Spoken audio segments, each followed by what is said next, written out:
내가 이것을 너희에게 이름은 너희로 실족하지 않게 하려 함이니 사람들이 너희를 출교할 뿐 아니라 때가 이르면 무릇 너희를 죽이는 자가 생각하기를 이것이 하나님을 섬기는 일이라 하리라. 그들이 이런 일을 할 것은 아버지와 나를 알지 못함이라.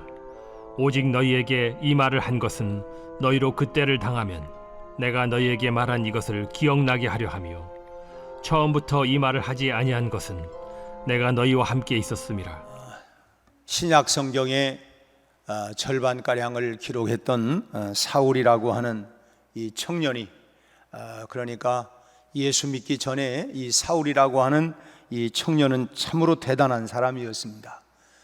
신분상으로 보면 바리새인이었고 또 공의원이었고, 지식적으로 볼 때는 그는 당대 최고의 율법 교사였던 이 가말리엘 문화에서 엄격한 그런 그 교훈을 받은 그런 사람이었습니다. 그러니까 뭐 배운 것으로 보나 또는 신분상으로 보나 어느 뭐로 보아도 정말 흠잡을 데가 없는 참 뭐 완벽한 사람이다, 뭐 이렇게 말할 정도로 참 대단한 그런 사람이었습니다. 그런데 이런 엘리트 중에 엘리트였던 사울이 다메섹으로 가는 도중에 부활하신 예수님을 만나기 전까지는 그가 어떤 삶을 살았는가, 자신의 고백을 통해서 자기가 어떤 사람이었는지, 어떤 삶을 살아왔는지 성경에 기록된 말씀을 보면 사도행전 26장 9절로 12절에 그가 이런 고백을 하고 있습니다. 나도 나사렛 예수의 이름을 대적하여 많은 일을 행하여야 될 줄 스스로 생각하고 예루살렘에서 이런 일을 행하여 대제사장들에게서 고난을 받아가지고 많은 성도를 옥에 가두며 또 죽일 때에 내가 찬성 투표를 하였고 또 모든 회당에서 여러 번 형벌하여 강제로 모독하는 말을 하게 하고 그들에 대하여 심히 격분하여 외국 성에까지 가서 박해하였고 그 일로 대제사장들의 고난과 위임을 받고 다메섹으로 갔나이다. 참 한마디로 말하면 예수 믿기 전까지는 자신은 철저한 착각 속에서 그렇게 살아왔다라고 하는 고백입니다. 예수를 모르니까 뭐 참 무식하면 용감하다, 뭐 이런 말처럼 참 자기가 그것이 제일 잘하는 줄로 알고 그것이 제일 열심인 줄로 알고 그렇게 다가장착에 빠져서 이렇게 살아가게 되었다고 하는 것입니다. 참 예수의 이름을 대적하고 예수 믿는 성도들을 핍박하는 것이 누구보다도 하나님을 잘 섬기는 것인 줄로 착각을 했다고 하는 것입니다. 오늘 본문에는 왜 그렇게 했느냐, 그 이유에 대해서 말씀하고 있는데 2절과 3절 말씀을 같이 한번 다시 읽겠습니다. 사람들이 너희를 출교할 뿐 아니라 때가 이르면 무릇 너희를 죽이는 자가 생각하기를 이것이 하나님을 섬기는 일이라 하리라. 그들이 이런 일을 할 것은 아버지와 나를 알지 못함이라. 그렇게 핍박하고 그렇게 그런 일에 열심내는 이유가 뭐였냐면 주님이 어떤 분이신지 또 하나님이 어떤 분인지를 모르기 때문에 믿는 성도들을 핍박하는 것이다 라고 말하고 있습니다. 이런 일을 하는 이유는 뭐냐? 아버지와 나를 알지 못하기 때문이다. 그래서 속된 말로 참 무식기 용감이라고 하는 말이 있는 것처럼 참 모르기 때문에 하룻강아지 법무슨 줄 모르고 길길이 날뛰는 것을 그런 비꼬는 그런 말입니다만은, 그렇게 이런 용감성을 가르쳐서 한마디로 뭐 만용이라고 얘기하기도 하고 객기라고 하기도 합니다. 아니 저 죽을 줄도 모르고 저건 객기네 객기. 아니 자기 자신을 알아야지.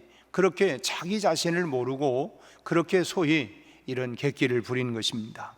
사울이 바울로 변하기 이전까지는 그런 삶을 그렇게 참 엉뚱한 곳에 모든 열정과 힘을 다 쏟고 그것이 정말 하나님을 잘 섬기는 것인 줄로 그렇게 착각 속에 그렇게 살아갔다는 것입니다. 스데반 집사를 잡아 죽이는 데 있어서 증인의 역할을 할 뿐만 아니라 참 그는 예수님을 만나기 전까지만 해도 자나깨나 어떻게 해야 예수 믿는 사람들을 참 효과적으로 핍박할 수 있을까, 그래서 다메섹에 예수 믿는 사람들이 몰려있다라고 하는 얘기를 듣고 거기까지도 또 그 사람들을 체포하기 위해서 달려갔던 그런 열심을 가졌던 사람이었습니다.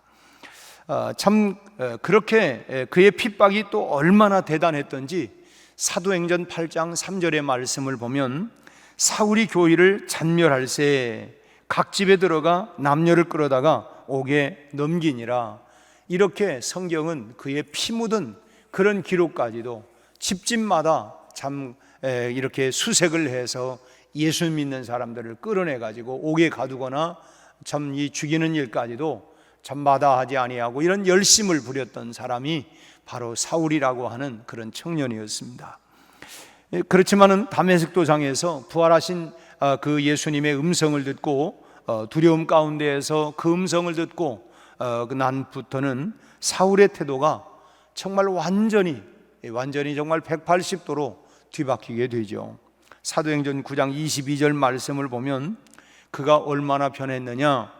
사울은 힘을 더 얻어 예수를 그리스도라 증언하여 다메섹에 사는 유대인들을 당혹하게 아니라, 그가 완전히 하루아침에 예수님을 만나고 변화가 되어서 다메섹에 있던 예수 믿는 사람들을 다 능욕하고 핍박하고 감옥에 가두기 위해서 그렇게 쫓아갔던 사람이 오히려 그 사람들에게 참 예수가 누구냐, 그리스도다, 이렇게 증언하니까 이 어안이 벙벙한 것입니다. 아니, 사람이 저 말을 믿어도 될까?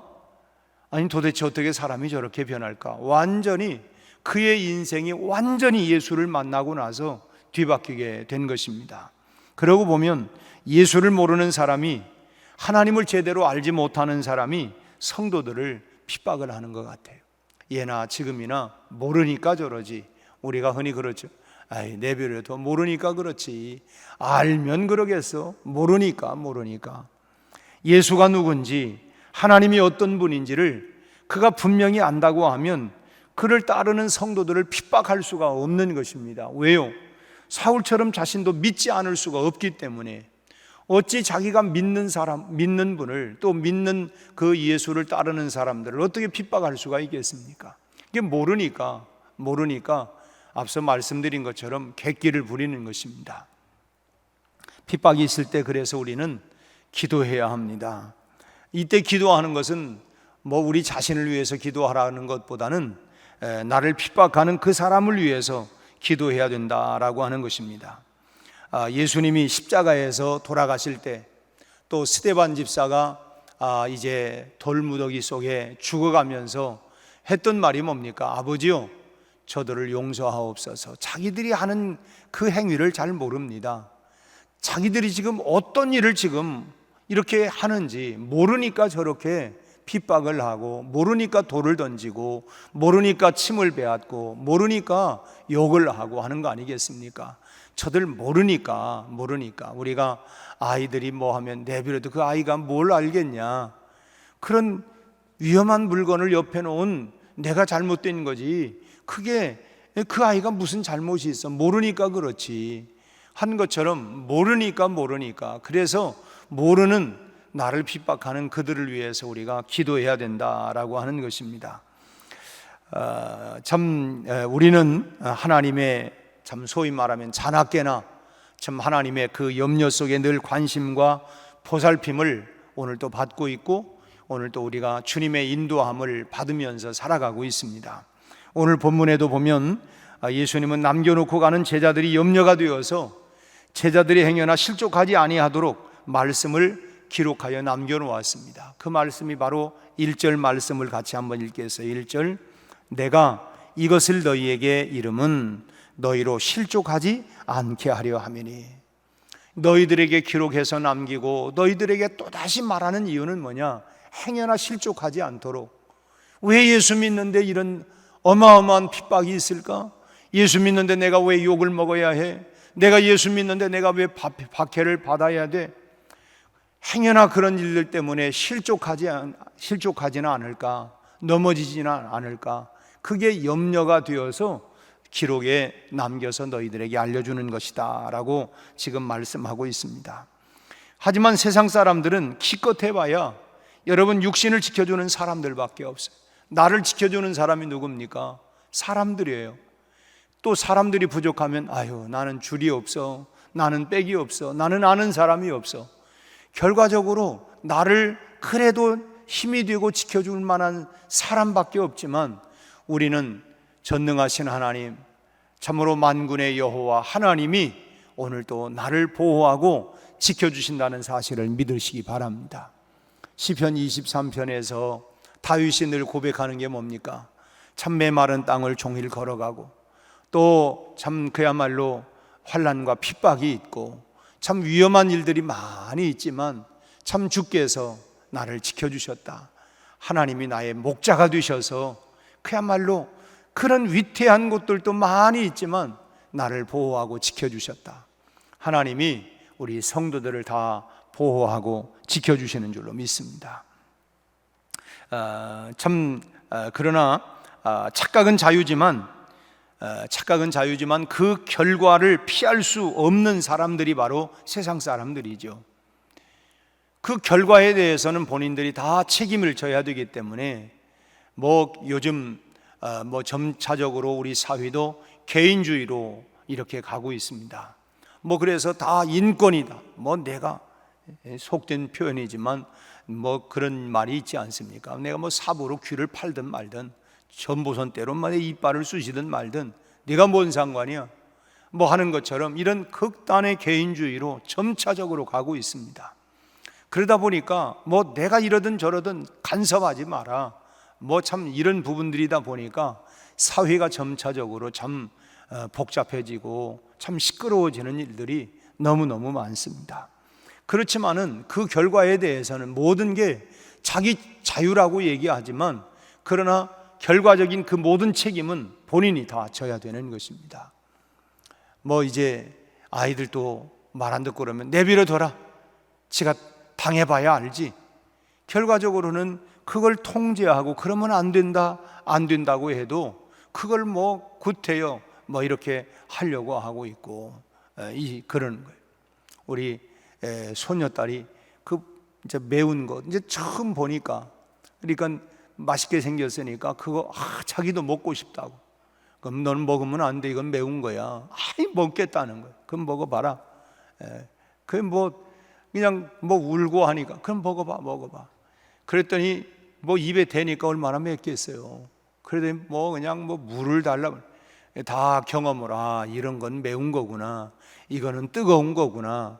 그러면서 뭐냐면 이건 하면 안 된다 하는 것들을 하나씩 이제 배워가는 것이죠. 이게 그런 거구나, 이거 하지 말라면 안 하는 것이 내게 유익이구나 하는 것을 우리가 배워가고, 사실 우리도 하나님의 말씀을 통해서 하라 하지 마라, 거꾸로 우리는 하라 하면은 안 하고 싶고, 하지 말라 그러면 한번 해보고 싶고, 그러다가 우리가 이제 뜨거운 맛을 보면, 매운 맛을 보고 나면 그렇구나, 내가 하지 말아야지. 이게 지혜자란, 물론 그보다 더 지혜로운 것은 하지 말라고 할 때, 하라고 할 때 하고 말라고 할 때 안 하면 그것이 더 지혜로운 일이지만, 그러나 꼭 그렇게 경험을 해본다면 경험하고 다시는 내가 말씀대로 살아야지, 이것이 결국은 삶의 지혜고 그게 능력 아니겠습니까?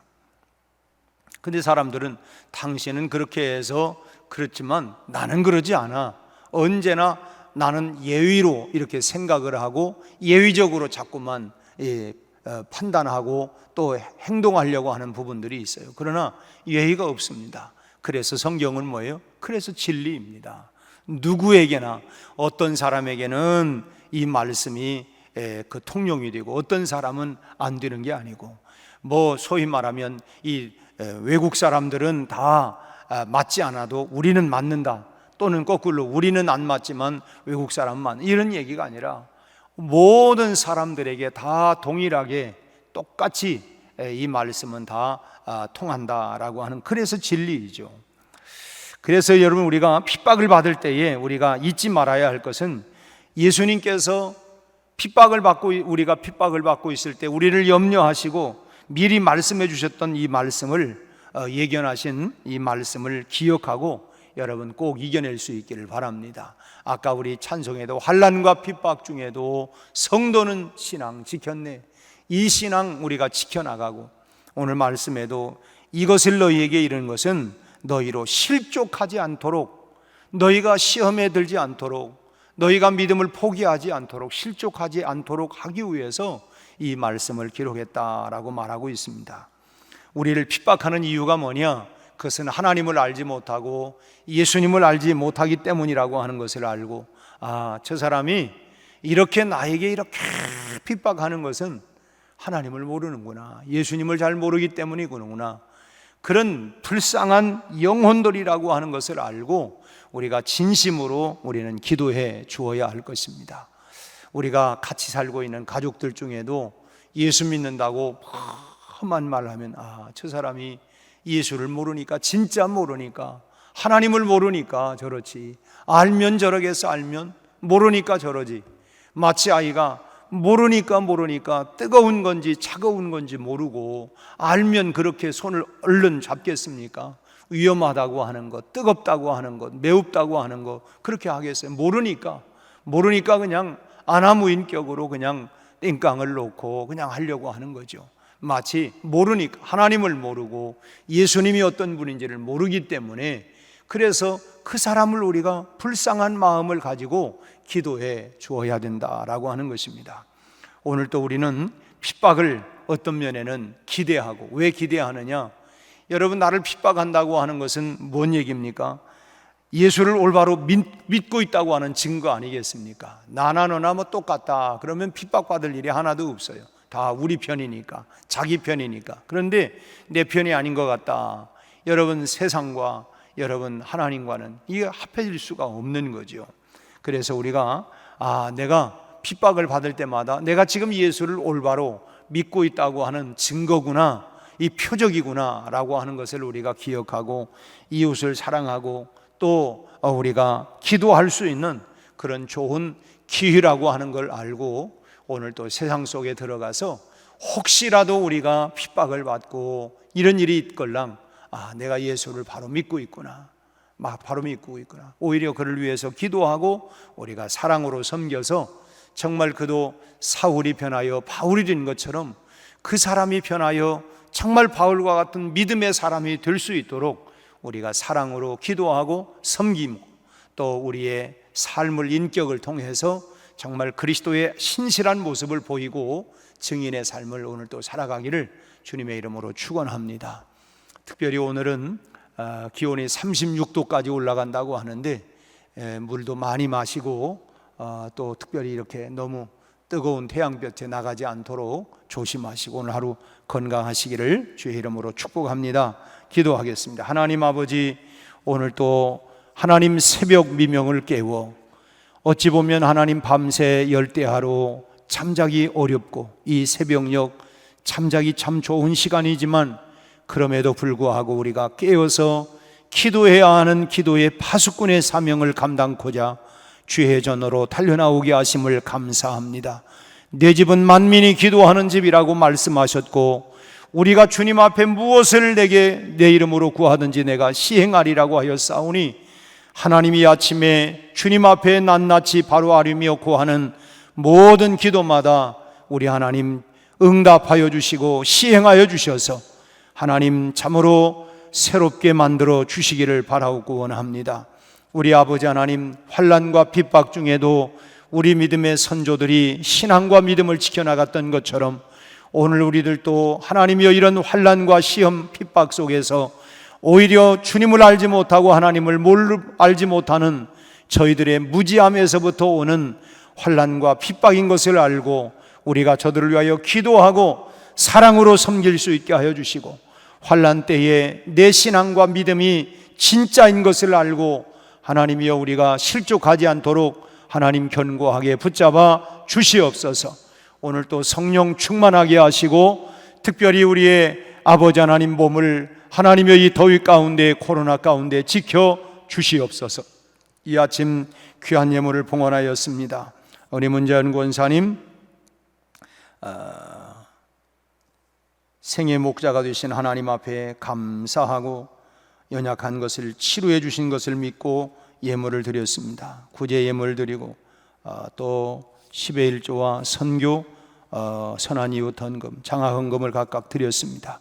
우리 아버지 하나님, 변함없는 주님을 향한 믿음과 소망과 우리 아버지 하나님 사랑을 가지고 귀한 예물을 봉헌하는 우리 권사님의 아름다운 섬김과 하나님이여 그 드림에 우리 하나님께서 복을 내려주시고 어려울 가운데 핍박 속에서도 그 신앙과 믿음을 지켜오고 하나님 나를 축복하신 하나님의 그 은혜를 잊을 수 없는 그 큰 사랑에 늘 감사하며 살아가고 있는 우리 권사님에게 영육간에 늘 강건하게 하시고 그의 가정이 복되게 하여 주시옵소서. 예수님 이름으로 기도하옵나이다. 아멘.